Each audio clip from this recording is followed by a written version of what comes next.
Hello friends, welcome to all of you in our channel Khan classes of commerce. दोस्तों आज हम model paper series 2 लेकर आए हैं जिसमें unit number 1, unit number 2, unit number 3 और यूनिट नंबर 4 से रिलेटेड काफ़ी इम्पोर्टेंट MCQs इस वीडियो के माध्यम से आज हम आपको बताने वाले हैं। तो ये वीडियो आपके लिए बहुत ही इम्पोर्टेंट होने वाला है, इसलिए इस वीडियो में अंत तक आप बने रहें। Unit number 1 accounting, unit number 2 partnership account, unit number 3 corporate account और यूनिट नंबर 4 कॉस्ट अकाउंट से रिलेटेड इम्पॉर्टेंट MCQs का कलेक्शन इस वीडियो में रखा गया है। और ये मॉडल पेपर सीरीज़ है, मतलब इस प्रकार के क्वेश्चन अभी पिछले एग्ज़ाम में जो कॉमर्स बेस्ड एग्ज़ाम हुए उसमें देखे गए हैं, तो उन सब से कलेक्ट करके ये क्वेश्चन सीरीज़ हम लेकर आए हैं। तो ये वीडियो बहुत ही आपके लिए इम्पोर्टेंट होने वाला है। बिना किसी वक्त को ज़ाया किए हम पहला क्वेश्चन स्क्रीन पर देख लेते हैं क्या है। ये वीडियो आपको दोनों ही लैंग्वेजेस पर रहेगा, तो इंग्लिश मीडियम हिंदी मीडियम वालों को कोई परेशानी नहीं होगी क्योंकि पूरे क्वेश्चंस यहाँ इंग्लिश में है, लेकिन उनका एक्सप्लेनेशन दोनों ही लैंग्वेजेस में रहेगा। चलिए हम पहला क्वेश्चन देख लेते हैं। पर्टिकुलर क्या दिया हुआ है, when a company issue share at a premium, the amount of premium may be received by the company। तो ये इस क्वेश्चन में पूछा गया है कि कंपनी जब अपने शेयर को प्रीमियम पर जारी करती है तो प्रीमियम किसके साथ रिसीव होता है। क्या प्रीमियम एप्लीकेशन के साथ रिसीव होता है, क्या प्रीमियम अलॉटमेंट के साथ रिसीव होता है, क्या प्रीमियम कॉल्स के साथ होता है, या इन सभी के साथ होता है। तो याद रखिए, आपने जनरली देखा कि प्रीमियम अलॉटमेंट के साथ रिसीव होता है, ये आपने जनरली देखा है, लेकिन ऐसा हर बार नहीं होता। आपका जो प्रीमियम है वो प्रीमियम एप्लीकेशन, अलॉटमेंट और कॉल्स तीनों के साथ ये मांगा जा सकता है। तो यहाँ आपका right answer along with any of above होगा। मतलब कि जो प्रीमियम है वो एप्लीकेशन के साथ, अलॉटमेंट के साथ और कॉल्स के साथ मांगा जा सकता है, मतलब इनमें से किसी के साथ भी मांगा जा सकता है। और अगर प्रीमियम को किस्तों में मांगा जाए तो एप्लीकेशन, अलॉटमेंट और कॉल्स के साथ भी थोड़ा थोड़ा करके मांगा जा सकता है। तो पर्टिकुलर इस क्वेश्चन का राइट आंसर आपका 4th हो जाएगा, क्योंकि प्रीमियम को किसी के साथ भी मांगा जा सकता है। अब इसके बाद स्क्रीन पर अगला क्वेश्चन देख लेते हैं। अगला क्वेश्चन है, the shares on which there is no any pre fix rate of dividend is decided but the rate of dividend is fluctuating every year according to availability of profit, such shares are called. तो ऐसे share जिन पर dividend का rate पहले से fix नहीं होता और dividend जो रेट होता है वो अकॉर्डिंग टू प्रॉफिट दिया जाता है और अवेलेबिलिटी ऑफ प्रॉफिट को देख कर दिया जाता है, तो वो कौन से शेयर होते हैं। तो इस क्वेश्चन में हिंदी वालों से ये पूछा गया है कि वो कौन से अंश होते हैं जिन पर लाभांश की दर निश्चित नहीं होती और लाभांश जो है वो लाभ की उपलब्धता के आधार पर दिया जाता है। तो ऐसे अंश कौन से अंश होते हैं, समता अंश होते हैं। तो इस क्वेश्चन का राइट आंसर आपका क्या हो जाएगा, 3 हो जाएगा। इक्विटी शेयर जिनको हम समता अंश कहते हैं, समता अंशों पर लाभांश की दर निश्चित नहीं होती और समता अंशों पर लाभांश सबसे अंत में दिया जाता है और पूर्वाधिकार अंश यानी प्रेफरेंस शेयर पर डिविडेंड पहले दिया जाता है और प्रेफरेंस शेयर पर मिलने वाला डिविडेंड फिक्स्ड होता है, जबकि इक्विटी शेयर पर मिलने वाला डिविडेंड फिक्स्ड नहीं होता। तो यहाँ यही पूछा गया है कि किस पर फिक्स्ड नहीं होता, तो इक्विटी शेयर्स पर डिविडेंड का रेट फिक्स नहीं होता। तो इस क्वेश्चन का राइट आंसर आपका 3 हो जाएगा। अब इसके बाद अगला क्वेश्चन हम पर्टिकुलर देख लेते हैं क्या दिया गया है। At the time of retirement of any partner profit on revaluation will be credited to which one of the following. इसका मतलब यह हुआ कि जब कोई पार्टनर फर्म से रिटायर्ड होता है तो उस फर्म में पार्टनर के रिटायरमेंट पर फर्म का जो प्रॉफिट होता है पुनर्मूल्यांकन पर, यानी पुनर्मूल्यांकन पर जो लाभ होता है वो कहाँ क्रेडिट किया जाएगा, तो वो पार्टनर के कैपिटल अकाउंट में क्रेडिट किया जाएगा। अब किन पार्टनर के अकाउंट में ये क्रेडिट किया जाएगा, तो इस क्वेश्चन का राइट आंसर क्या हो जाएगा, तो इस क्वेश्चन का राइट आंसर आपका 2 हो जाएगा कि कैपिटल अकाउंट में ये क्रेडिट किया जाएगा और ऑल पार्टनर्स में उनके पुराने रेशियो में क्रेडिट किया जाएगा। तो याद रखिए, जितने भी ऑल पार्टनर्स हैं जैसे A, B, C, तीनों पार्टनर आपको दिए गए हैं और इनमें से सी फर्म से रिटायर्ड होता है। तो याद रखिए, जब एडमिशन होता है तो बात अलग होती है और रिटायरमेंट होता है तो बात अलग होती है। यहाँ बात रिटायरमेंट की है, अवकाश ग्रहण की है, और अवकाश ग्रहण में जो भी प्रॉफिट होता है रिटायरमेंट पर जो भी प्रॉफिट होता है रिवैल्यूएशन पर यानी कि पुनर्मूल्यांकन खाते पर, वो तीनों पार्टनर में बांटा जाता है। अगर 3 पार्टनर हैं तो 3 में बांटा जाएगा, 2 पार्टनर हैं तो दोनों में बांटा जाएगा। मतलब कि कैपिटल अकाउंट में ऑल पार्टनर्स में उनके पुराने रेशियो में बांटा जाता है। तो जितने भी पार्टनर्स होंगे उनका पुराना जो रेशियो होगा उस रेशियो में बांट दिया जाएगा। तो इस क्वेश्चन का राइट आंसर आपका 2 हो जाएगा। अब स्क्रीन पर हम अगला क्वेश्चन ले लेते हैं और बहुत ही इंपॉर्टेंट क्वेश्चन दिया गया है। Court can make an order to dissolve the firm when. तो फर्म किसी फर्म को कोर्ट जो है वो किसी फर्म को डिसॉल्व करने का आदेश कब देता है। तो कोर्ट के द्वारा यानी कि न्यायालय किसी भी फर्म को डिसॉल्व करने का मतलब फर्म को समाप्त करने का ऑर्डर कब देता है। तो इस क्वेश्चन का राइट आंसर आपका 1 हो जाएगा, नंबर 1 हो जाएगा।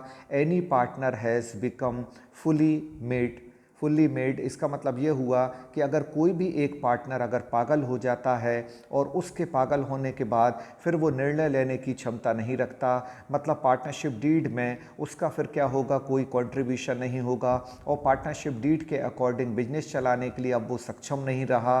तो इसलिए any partner has become fully made इसका मतलब हुआ कि जो पर्टिकुलर मेड हो गया है वो पार्टनर यानी कि पागल हो गया है, उस साझेदार के पागल होने की वजह से क्या हो जाएगा, फर्म को डिसॉल्व करने का कोर्ट आदेश दे सकता है। तो कोर्ट आदेश तब देगा जब कोई साझेदार कोई पागल हो जाता है या कोई साझेदार दिवालिया हो जाता है या किसी साझेदार की मृत्यु हो जाती है, तो भी फर्म का व्यापार जो है वो बंद हो सकता है और कोर्ट ऐसा ऑर्डर दे सकता है। बाकी के जो ऑप्शन दिए गए हैं उससे फर्म डिसॉल्व नहीं होगी, लेकिन पहले ऑप्शन से जो है वो फर्म डिसॉल्व हो जाएगी। तो इस क्वेश्चन का आपका राइट आंसर नंबर 1 हो जाएगा। अब हम आगे देख लेते हैं पर्टिकुलर अगला क्वेश्चन क्या दिया गया है कि total of prime cost and factory overhead is called. इसका मतलब ये हुआ कि जो प्राइम कॉस्ट है जिसको हिंदी में हम क्या कहते हैं, मूल लागत कहते हैं, मूल लागत जिसको कहा जाता है वो प्राइम कॉस्ट हो गई। और दूसरा फैक्ट्री ओवरहेड का मतलब क्या होता है, फैक्ट्री ओवरहेड का मतलब होता है कारखाना उपरिव्यय। तो अब पर्टिकुलर यहाँ क्या पूछा गया है कि यदि मूल लागत में हम कारखाना उपरिव्यय जोड़ देते हैं तो क्या मिलेगा। तो मूल लागत में यदि हम कारखाना उपरिव्यय जोड़ देते हैं तो कारखाना लागत मिलेगी। मतलब प्राइम कॉस्ट में यदि हम फैक्ट्री ओवरहेड को क्या करें, शामिल कर दें, ऐड कर दें, उन दोनों का टोटल कर दें तो क्या हमको रिज़ल्ट मिलेगा। तो उसका रिज़ल्ट क्या आएगा, उसका रिज़ल्ट आपकी फैक्ट्री कॉस्ट आएगी। इसलिए इस क्वेश्चन का राइट आंसर क्या हो जाएगा, इस क्वेश्चन का right answer number 2 factory cost हो जाएगा। अब आपको जो क्वेश्चन आजकल आ रहे हैं वो बहुत ही फैक्चुअल और वो बहुत ही कॉन्सेप्चुअल क्वेश्चन आ रहे हैं। इस क्वेश्चन में ऐसे फैक्ट भी आपसे पूछे, इस प्रकार के क्वेश्चन में ऐसे फैक्ट भी आपसे पूछे जा सकते हैं। फॉर एग्ज़ाम्पल आपसे पूछा जा सकता है कि WIP को कहाँ शामिल किया जाता है। WIP को हम क्या कहते हैं, वर्क इन प्रोग्रेस कहते हैं या वर्क इन प्रोसेस भी इसको कहा जाता है। तो WIP को कहाँ लिखा जाता है, तो WIP को कहाँ लिखा जाता है ये भी आपसे पूछा जा सकता है। ये सारे फैक्ट को हमने अपने पेड ग्रुप में बहुत अच्छे से हमारे वीडियो लेक्चर्स में और हमारे स्टडी मटेरियल में कवर कराया हुआ है। तो WIP आपसे पूछा जा सकता है कि WIP की रिकॉर्डिंग किसके पहले होती है और किसके बाद होती है। ये सारी छोटी छोटी चीज़ों को जो इंटरनल फैक्ट कहलाते हैं वो हमने पेड कोर्स में कवर कर रखे हैं। अगर आपको अभी भी एक सिस्टमेटिक अप्रोच लगाना है तो हमारा 80 डेज़ का एक प्लान है, एक 80 डेज़ का स्टडी प्लान है जिसमें हम पूरी 10 यूनिट्स को कवर कराने कराने जा रहे हैं और काफ़ी स्टूडेंट्स की डिमांड पर ये हमारा स्टडी प्लान नया शुरू होने वाला है। अगर आप भी 80 डेज़ के अंदर अपने पूरे 10 यूनिट्स को पार्ट 2 में कवर करना चाहते हैं तो आप हमारे नंबर पर कॉल करें। इसमें हम आपको स्टडी प्लान बताएंगे और इसमें कोई भी यूनिट आपकी छूटेगी नहीं।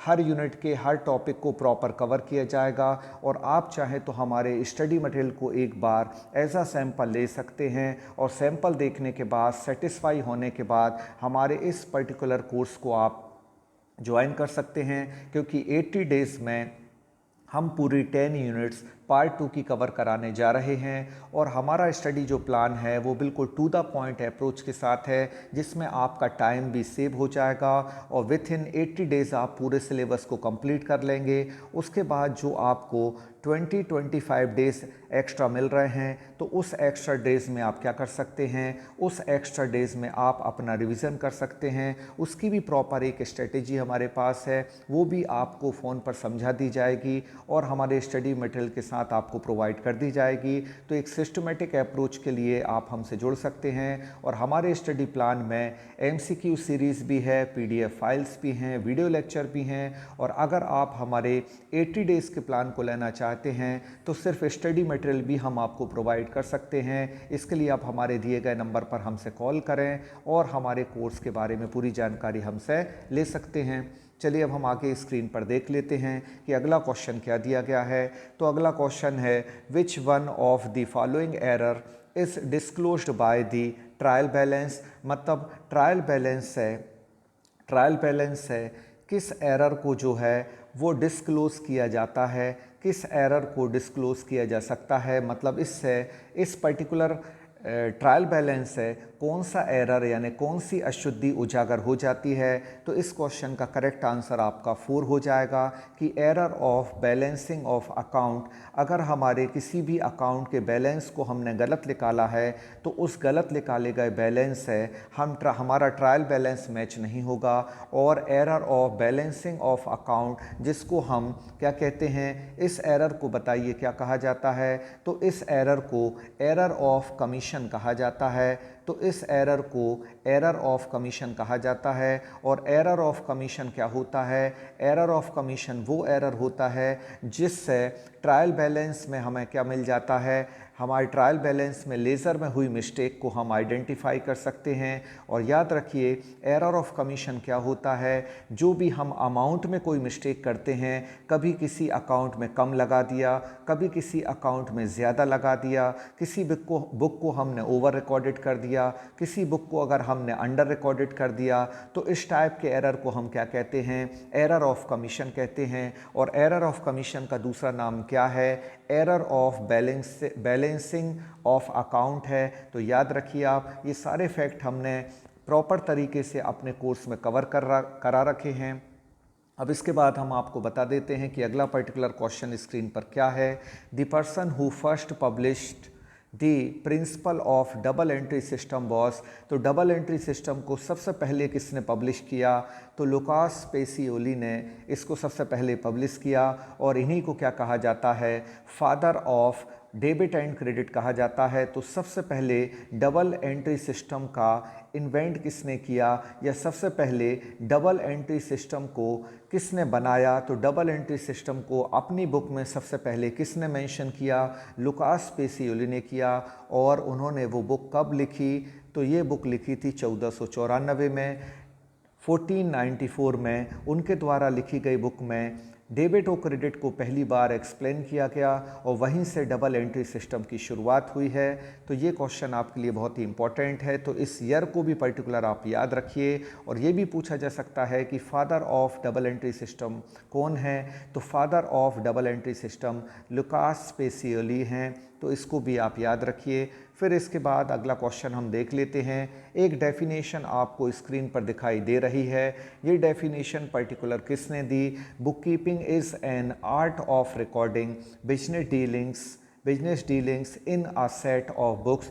तो ये डेफिनेशन किसने दी है, J.R. बॉटली बॉय ने दी है। तो इसका राइट आंसर आपका क्या हो जाएगा, ऑप्शन नंबर 2 हो जाएगा। तो यूनिट नंबर 1 से ऐसे क्वेश्चन भी आपसे पूछे जा सकते हैं। किसी एक डेफिनेशन का नाम किसी एक डेफिनेशन का दे दिया जाएगा और उस डेफिनेशन को आपको पहचानना होगा कि ये पर्टिकुलर स्टेटमेंट किसका है। तो ये पर्टिकुलर स्टेटमेंट अभी फ़िलहाल J.R. बॉटली बॉय का है, तो आपका राइट आंसर क्या हो जाएगा, J.R. बॉटली बॉय हो जाएगा। इसके बाद आगे हम देख लेते हैं कि पर्टिकुलर अगला क्वेश्चन क्या है। तो देखिए, आपको जो अकाउंटिंग कंप्यूटराइज्ड अकाउंटिंग है उस यूनिट से आपको ये क्वेश्चन दिया गया है। DBMS का फुल फॉर्म क्या है, तो ये बहुत ही सिंपल क्वेश्चन है। और DBMS का फुल फॉर्म क्या है, डेटाबेस मैनेजमेंट सिस्टम इसका फुल फॉर्म है। तो इस क्वेश्चन का राइट आंसर आपका फर्स्ट हो जाएगा। अब हम आगे स्क्रीन पर देख लेते हैं, कुछ प्रैक्टिकल क्वेश्चन भी हमने इस वीडियो लेक्चर में शामिल किए हुए हैं। तो चलिए अब देख लेते हैं कि वो प्रैक्टिकल क्वेश्चन क्या हैं। यूनिट नंबर 3 से ये क्वेश्चन लिया गया है। A company forfeited 300 shares of ₹10 each, ₹8 पर share, called up on which x had paid application and allotment money ₹6। इसका मतलब हम समझ लेते हैं कि हिंदी में क्या होगा। और आगे भी पूछा गया है कि फोरफिटेड अमाउंट कितना क्रेडिट होगा। तो यहाँ हमें फोरफिटेड अमाउंट निकालना है। 300 शेयर जिनको फोरफिट किया गया है, तो 300 अंशों का यहाँ हरण किया गया है। एक अंश कितने रुपए का है, 10 रुपये का है। और एक शेयर पर कितने रुपए अभी मांगे गए हैं, याचित राशि 8 रुपये है। और इसमें से कितनी पेड अप है, तो 6 रुपये यहाँ क्या किए गए हैं, पेड अप किए गए हैं, अंशधारियों ने चुकता किए हैं। मांगे गए 8 रुपये हैं, जबकि दिए गए कितने हैं, 6 रुपये हैं। तो यहाँ ये पूछा गया है कि then shares forfeiture account will be credited with. तो आप सबको पता है कि जब भी शेयर का फोरफीचर होता है तो शेयर फोरफीचर अकाउंट को क्रेडिट किया जाता है। और किस अमाउंट को क्रेडिट किया जाता है, ये यहाँ पूछा गया है। तो किस अमाउंट को क्रेडिट किया गया है, तो 300 शेयर हैं और 300 शेयर पर जो रकम मिल जाती है उसको फोरफिट किया जाता है। तो 300 शेयर पर 10 रुपये वाला शेयर है, मांगे गए अभी तक 8 हैं, लेकिन दिए कितने गए हैं, 6 रुपये। तो जो रकम मिल जाती है उसको ही फोरफिट किया जाता है। तो 300 इंटू 6 हम कर देते हैं, तो कितना अमाउंट आ जाएगा, 1800। This amount is received by the share holder. ये अमाउंट हमको शेयर होल्डर से प्राप्त हो चुका है। और शेयर होल्डर से जो रकम मिल जाती है उसी को फोरफिट किया जाता है और उतना अमाउंट ही फोरफीचर अकाउंट में ट्रांसफ़र किया जाता है। मतलब अंशहरण खाते में वही राशि लिखी जाती है जो अंशधारी ने चुकता की है। और यहाँ चुकता राशि 300 अंशों पर कितना है, चुकता राशि 300 अंशों पर 1800 रुपये है। तो राइट आंसर आपका क्या हो जाएगा, 2 हो जाएगा। अब अगला क्वेश्चन हम स्क्रीन पर ले लेते हैं कि पर्टिकुलर अगला क्वेश्चन आपको क्या दिया गया है। The amount of discount on reissue of forfeited share can not exceed. यहाँ ये पूछा गया है कि जब हम शेयर को री इशू करते हैं, यानी फोरफिटेड शेयर जो होते हैं जिन अंशों का हमने हरण कर लिया है, उन हरण किए गए अंशों का अगर हम जब री इशू करते हैं, पुनर्निर्गमन करते हैं, पुनर्निर्गमन पर कितना डिस्काउंट दिया जा सकता है। तो पुनर्निर्गमन पर 5% नहीं डिस्काउंट दिया जाता, 10% भी डिस्काउंट नहीं दिया जाता। और कितना डिस्काउंट दिया जाता है, तो जो अमाउंट हमें मिल चुका है और जो अमाउंट हमने फोरफिट किया है उस अमाउंट के बराबर डिस्काउंट दिया जा सकता है। तो इस क्वेश्चन का राइट आंसर आपका क्या हो जाएगा, इस क्वेश्चन का राइट आंसर आपका 3 हो जाएगा। क्योंकि जो अमाउंट कंपनी के अंशधारी ने कंपनी को चुका दिया है, मतलब जो पेड अप अमाउंट है, और जो कंपनी ने फोरफिट कर लिया है उस फोरफिटेड अमाउंट के बराबर ही डिस्काउंट री इशू पर दिया जा सकता है। तो ये बहुत ही इम्पॉर्टेंट क्वेश्चन है और इस फैक्ट को आप याद रखिए। पिछले क्वेश्चन में ये पूछा गया था कि किस अमाउंट को फोरफिट किया जाएगा, तो जो अमाउंट रिसीव्ड होगा उसी को फोरफिट किया जाएगा और उसी रकम के बराबर हम डिस्काउंट अलाउ कर सकते हैं। और ये डिस्काउंट अलाउ किस पर होगा, ऑन द टाइम ऑफ री इशू ऑफ फोरफिटेड शेयर होगा। तो इस पर्टिकुलर क्वेश्चन का राइट आंसर आपका क्या हो जाएगा, 3 हो जाएगा। अब हम स्क्रीन पर अगला क्वेश्चन ले लेते हैं। The debentures whose principal amount is not repayable by the company during its lifetime, but the payment is made only at the time of liquidation of the company such debentures are called। मतलब ऐसे debenture जिनका धन company के जीवन काल में वापस नहीं किया जाएगा। देखिए नॉट लिखा है, कंपनी के जीवन काल में नहीं लौटाया जाएगा। नॉट इसमें लिखा है नॉट रीपेबल। जब कंपनी के जीवन काल में जिन ऋण पत्रों की राशि नहीं लौटाई जाती बल्कि कंपनी का जब लिक्विडेशन होगा, मतलब कंपनी का जब समापन होगा तभी लौटाई जाएगी। तो ऐसे डिवेंचर्स को हम क्या कहते हैं? तो इस क्वेश्चन का राइट आंसर आपका क्या हो जाएगा? 3 हो जाएगा। इररिडीमेबल डिवेंचर कहा जाता है इनको। मतलब हिंदी में इसको क्या कहेंगे? तो इसको कहेंगे अविमोचनशील ऋण पत्र, या इसको हम दूसरा नाम भी है, इसको हम अशोध ऋण पत्र भी कहते हैं। तो अशोध ऋण पत्र और अविमोचनशील ऋण पत्र वो ऋण पत्र होते हैं जिनकी राशि का भुगतान, जिनके मूलधन का भुगतान कंपनी की जीवन काल में नहीं होता बल्कि कंपनी का जीवन काल समाप्त होता है, यानी कंपनी का जब समापन आता है तभी इनका पेमेंट किया जाता है। इनको अविमोचनशील और अशोध ऋण पत्र कहते हैं। टाइप ऑफ डिवेंचर्स में हमने आपको 8 टाइप के डिवेंचर्स बताए हुए हैं। उन 8 टाइप के डिवेंचर्स में इसको भी काफ़ी अच्छे से हमने कवर करा रखा है। अब हम अगला क्वेश्चन देख लेते हैं क्या है। Profit on cancellation of own debentures by the company purchased from the open market will be transferred to which one of the following। तो यहाँ ये पूछा गया है कि जब भी कोई कंपनी अपने ही डिवेंचर को ओपन मार्केट में क्रय कर लेती है, यानी कि खुले बाजार में क्रय कर लेती है, तो प्रॉफिट ऑन कैंसिलेशन, यानी कि जब हमने अपने ऋण पत्रों को ओपन मार्केट में खरीद कर उनको रद्द कर दिया है, उनको कैंसिल कर दिया है। अब कैंसिल कैसे होता है? जैसे 100 रुपये वाला डिवेंचर है और ओपन मार्केट में उसका रेट 96 चल रहा है, तो कंपनी 96 पर उसको खरीद लेती है। अब 4 रुपये कम पर जो खरीदा है कंपनी ने, 4 रुपये कम पर जो खरीदा है वो क्या हो गया? वो प्रॉफिट हो गया। उस प्रॉफिट ऑन कैंसिलेशन को कहाँ ट्रांसफ़र किया जाता है? तो ये कंपनी का प्रॉफिट जो है वो नॉर्मल प्रॉफिट नहीं है बल्कि कंपनी का ये जो है वो नॉन ऑपरेटिंग प्रॉफिट है। और इस नॉन ऑपरेटिंग प्रॉफिट को हम कहाँ ट्रांसफ़र करेंगे?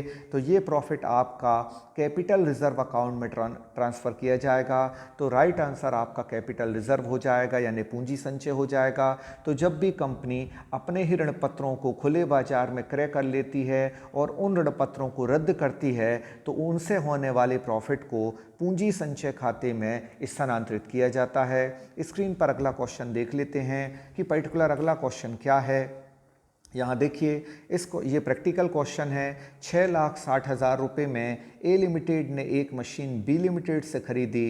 ए लिमिटेड ने इस 6,60,000 के कंसिडरेशन का पेमेंट करने के लिए 12% डिवेंचर 100 रुपये वाले जारी किए और ये ऋण पत्र जो हैं वो 10% प्रीमियम पर हैं। आपसे पूछा गया है कितने number of debenture A limited issue करके बी लिमिटेड को देगी। तो ए लिमिटेड कितने डिवेंचर को इशू करेगी? नंबर ऑफ डिवेंचर आपसे पूछे गए हैं। तो नंबर ऑफ डिवेंचर इस तरीके से निकाल सकते हैं। पीसी आपको परचेस कंसिडरेशन दिया है, यहाँ आपको परचेसिंग प्राइस दिया है 6,60,000 और 100 वाला डिवेंचर 10% प्रीमियम पर है। तो ऐड प्रीमियम डिवेंचर कितने का हो जाएगा? 110 का। 10 से हम 10 कैंसिल करते हैं और उसके बाद 11 से यदि हम इसको कैंसिल करें तो 11 से कैंसिल होने के बाद ये 6,000 डिवेंचर्स आ जाता है। यानी नंबर ऑफ डिवेंचर्स आपके कितने आ गए? नंबर ऑफ डिवेंचर 6,000 आ गए और 6,000 आपको किसी भी ऑप्शन में नहीं दिए हैं। तो यहाँ आपका right answer none of the above हो जाएगा। आप जल्दबाजी में यहाँ ऐसा ना करें कि आप 60,000 को जल्दी से आंसर बना दें। आप प्रॉपर तरीके से कैंसिल करके देख लें। और कितना आ रहा है कैंसिलेशन पर? 6,000 डिवेंचर्स आ रहा है। तो 6,000 debentures none of the above कहलाएगा, ना कि वो 60,000 में आपका आंसर आएगा। तो इस पर्टिकुलर क्वेश्चन का आंसर आपका क्या हो जाएगा?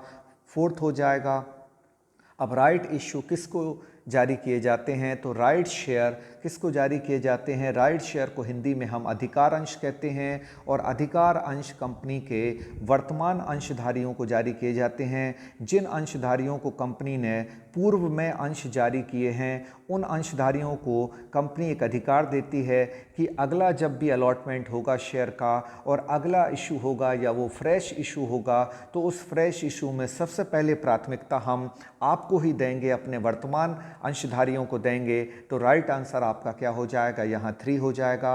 अगला क्वेश्चन स्क्रीन पर देख लेते हैं। आपसे पूछा गया है कि कंपनीज एक्ट 2013 में प्रॉफिट एंड लॉस अकाउंट को किस फॉर्मेट में प्रिपेयर किया जाता है, किस शेड्यूल में रखा जाता है। तो शेड्यूल नंबर जो 3 है उसके 2 पार्ट होते हैं। शेड्यूल 3 के 2 पार्ट होते हैं। इसका एक पार्ट 1 होता है और एक पार्ट 2 होता है। पार्ट 1 में क्या बनाया जाता है, बैलेंस शीट, और पार्ट 2 में क्या बनाया जाता है, स्टेटमेंट ऑफ पीएल अकाउंट। तो पार्ट 3 में शेड्यूल 3 में पार्ट 2 में क्या बनाया जाता है, पीएल अकाउंट। तो राइट आंसर क्या हो जाएगा आपका, शेड्यूल 3 पार्ट 2 में पीएल अकाउंट बनाया जाता है। और यही इस क्वेश्चन में पूछा गया था। इस पर्टिकुलर क्वेश्चन का राइट आंसर आपका क्या हो जाएगा, 2 हो जाएगा। अब स्क्रीन पर अगला क्वेश्चन हम ले लेते हैं। मैच दी कॉलम से ये क्वेश्चन दिया गया है, तो चलिए अब हम इसको मैच करते हैं कि किसकी पर्टिकुलर मैचिंग किसके साथ होने वाली है। ऑप्शन को हम देख लेते हैं। सबसे पहले यहाँ दिया गया है गुडविल, तो गुडविल की मैचिंग किससे हो जाएगी, ए की 3 से हो जाएगी। तो यहाँ हम लिख लेते हैं कि ए की मैचिंग किससे हो रही है, 3 से हो रही है। अब बी की मैचिंग देख लेते हैं कि अनपेड डिविडेंड क्या है। तो अनपेड डिविडेंड कंपनी की लायबिलिटी है, तो बी की मैचिंग किससे हो रही है, 1 से हो रही है। इसी तरह हम सी की मैचिंग देख लेते हैं। सी की matching particular prepaid expense Purvadatta व्यय क्या है, तो पूर्वदत्त व्यय कंपनी की एक करेंट असेट्स है। तो सी की मैचिंग पर्टिकुलर किससे हो रही है, सी की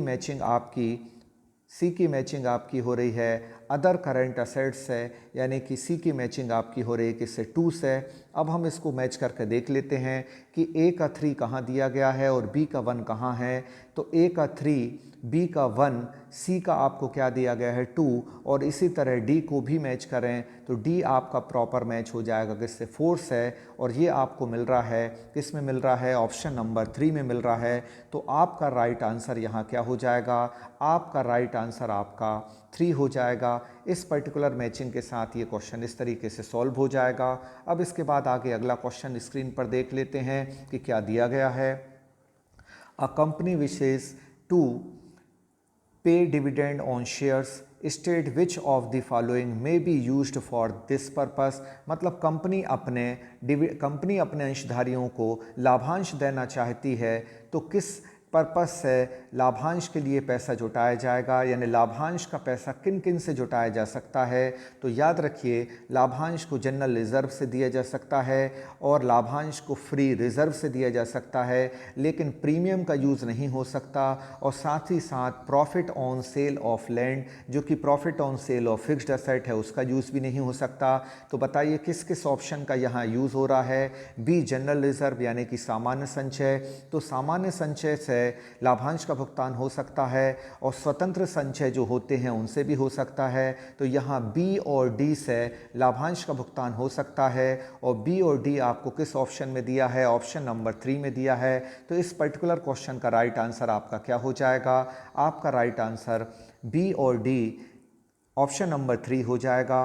तो ये सारी चीज़ें जो हैं वो हमने अपने पेड ग्रुप में बहुत ही अच्छे से कवर करा रखी हैं, और जितने भी एस्पेक्ट इस वीडियो लेक्चर में बताए जा रहे हैं वो सब हमने ऑलरेडी अपने वीडियो लेक्चर में कवर करा रखे हैं। इसके बाद हम आगे देख लेते हैं। फिर एक मैच दी कॉलम से आपको क्वेश्चन दिया गया है कि ऑथराइज्ड कैपिटल क्या होती है। तो ऑथराइज्ड कैपिटल मैक्सिमम कैपिटल होती है। तो ए का करेक्ट मैचिंग किससे हो जाएगी, ए की करेक्ट मैचिंग आपकी 4 से हो जाएगी। अब बी की मैचिंग देख लेते हैं। तो प्रेफरेंस शेयर क्या होते हैं, प्रेफरेंस शेयर वो होते हैं जिन पर क्या होता है, जिनको रिजर्वेशन मिलता है कि सबसे पहले डिविडेंड उन्हीं को मिलेगा। तो बी की मैचिंग किससे हो जाती है, 1 से हो जाती है, तो बी को 1 से मैच कर देते हैं। रिजर्व कैपिटल क्या होती है, रिजर्व कैपिटल वो होती है जो कंपनी के लिक्विडेशन पर ही मांगी जाएगी, तो उसका सी की राइट मैचिंग किससे हो जाएगी, 2 से हो जाएगी। अब हम यहाँ इतने से ही प्रॉपर मैच करके देख लेते हैं कि ए का 4 से मैचिंग हो रही है और बी की 1 से मैचिंग हो रही है। ये कहाँ हो रही है, तो ए की मैचिंग 4 से हो रही है, बी की मैचिंग किससे हो रही, 1 से हो रही है, सी की मैचिंग 2 से हो रही है। तो डी की मैचिंग अब किससे हो जाएगी, डी की मैचिंग आपकी 3 से हो जाएगी, और ऐसा आपको दिखाई दे रहा है ऑप्शन नंबर 2 में। तो इस क्वेश्चन का राइट आंसर क्या हो जाएगा, ऑप्शन नंबर 2 हो जाएगा। तो इस तरीके से आप आराम से इसको मैच कर सकते हैं।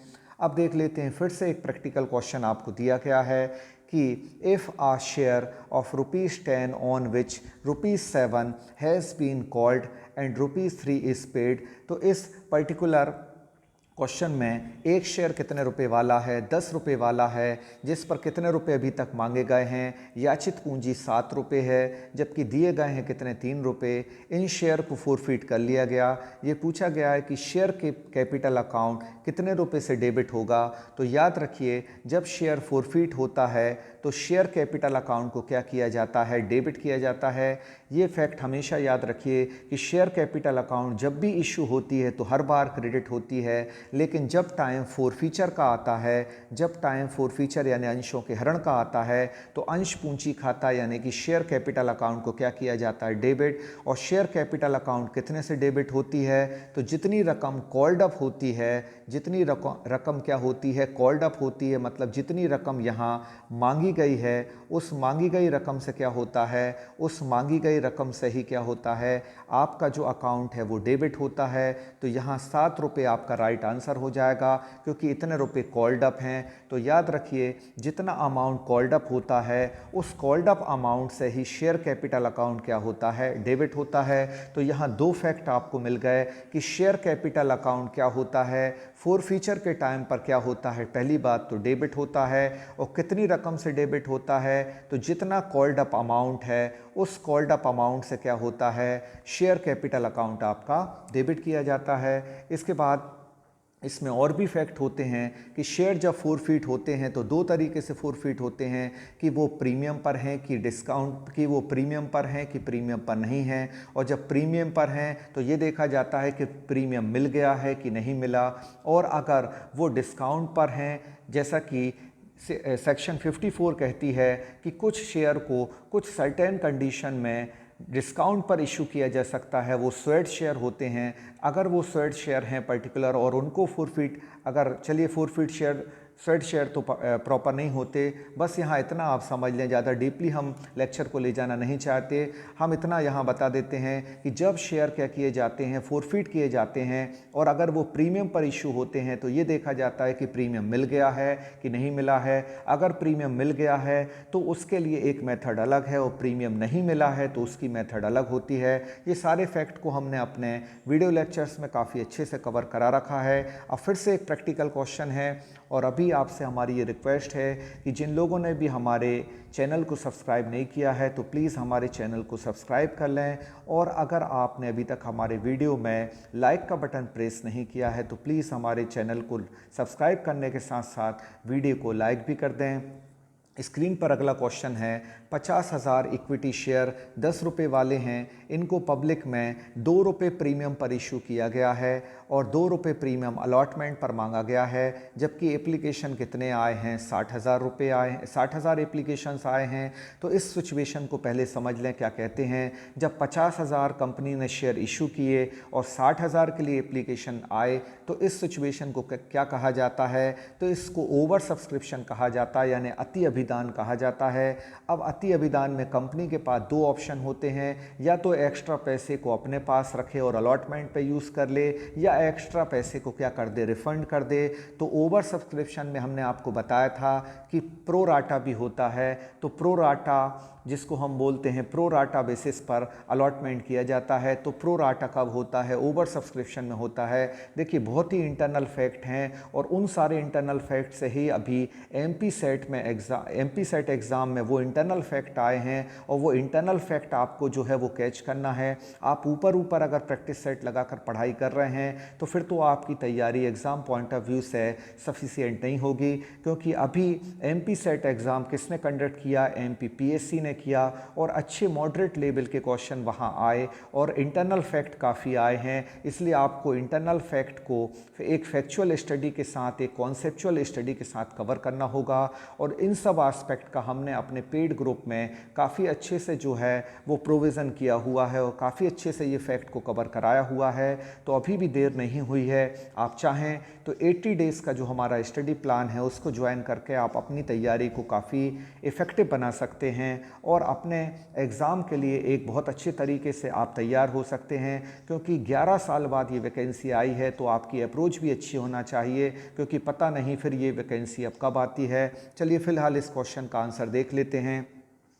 50,000 शेयर इशू किए गए हैं, 60,000 के लिए एप्लीकेशन आए, तो जितने के लिए एप्लीकेशन आए यहाँ उससे मतलब नहीं है, कितने शेयर यहाँ इशू किए गए हैं 50,000, और एप्लीकेशन के साथ अलॉटमेंट के साथ 2 रुपये क्या मांगा गया है प्रीमियम, तो 50,000 का हम 2 से मल्टीप्लाई करते हैं तो कितना अमाउंट हो जाता है 1 लाख रुपये। यहाँ यही पूछा गया है कि सिक्योरिटी प्रीमियम कितना होगा, तो सिक्योरिटी प्रीमियम अकाउंट आपका कितना हो जाएगा 1 लाख। यहाँ 60,000 से कोई मतलब नहीं है, क्योंकि वो शेयर जो हैं उनके लिए एप्लीकेशन आए हैं, लेकिन याद रखिए जितने शेयर इशू होते हैं उससे ज़्यादा अलॉट नहीं होते। तो 50,000 शेयर इशू थे और 2 रुपये उन पर प्रीमियम है। 50,000 का 2 से मल्टीप्लाई करते हैं तो 1 लाख आता है, तो राइट आंसर आपका 1 लाख हो जाएगा। इसके बाद अगला क्वेश्चन स्क्रीन पर हम ले लेते हैं। If the loss on reissue of share is less than the amount forfeited the surplus amount is transfer to. तो यहाँ ये पूछा गया है कि जब भी कोई लॉस ऑन री इशू होगा तो लॉस ऑन री इशू को हम क्या कहते हैं, लॉस ऑन री इशू को हम डिस्काउंट कहते हैं, discount on reissue of share कहते हैं, और discount on reissue of share is less than the amount forfeited. मतलब जैसे हमने कुछ शेयर को फॉरफिट किया और वहाँ हमने 5,000 रुपये फॉरफिट किए, इस 5,000 में से 3,000 रुपये हमने री इशू पर कह दे दिया डिस्काउंट। तो ये पूछा गया है कि बाकी 2,000 रुपये का क्या होगा। ये रकम क्या है, आपकी अंशरण राशि है।